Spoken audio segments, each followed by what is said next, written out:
నేనైతే ఒక clothing business start చేద్దామని అనుకుంటున్నా. సో ప్లాన్ అయితే చాలా ఈజీ, చెప్తా పదండి. నేను చైనాలో ఒక టీ షర్ట్ కొని 50 రూపీస్ కి దాన్ని ఇక్కడ తెచ్చి ప్రింట్ చేసి దాన్ని 200 లేదా 300 కి అమ్మేస్తే నాకు 150 లేదా 100 ప్రాఫిట్ గా.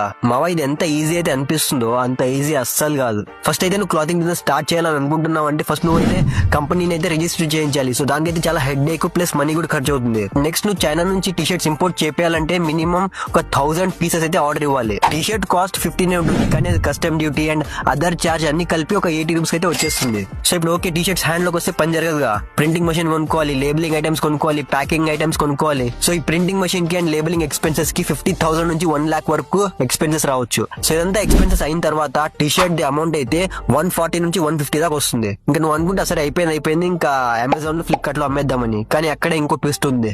అమెజాన్ అండ్ ఫ్లిప్కార్ట్ లాంటి ప్లాట్ఫామ్స్ 30% కమిషన్ అయితే తీసుకుంటాయి. ఇంకా shipping costs, delivery returns, delays, ads ఇవన్నీ యాడ్ చేస్తే సో 50 రూపీస్ ఉన్న నీ టీ షర్ట్ పెరిగి 260కి వచ్చింది. సో నువ్వు దాన్ని రౌండ్ ఫిగర్ చేసి 300కి అమ్ముతావు. సో అక్కడ నీకు 40 రూపీస్ బేర్లీ ప్రాఫిట్ వస్తుంది. సో ఆ 40 రూపీస్ ప్రాఫిట్ కూడా నీ బిజినెస్ స్మూత్ గా వెళ్తేనే వస్తుంది. లేదా రిటర్న్స్ వచ్చి యాడ్స్ ఫెయిల్ అయ్యి డిలేస్ అయితే మొత్తం లాసే. సో మా ఒక బ్రాండ్ తయారు చేయాలంటే పేరు పెడితే సరిపోదు, దానికి లాజిక్, సిస్టమ్స్, క్లారిటీ, మార్కెటింగ్ అన్ని నేర్చుకోవాలి.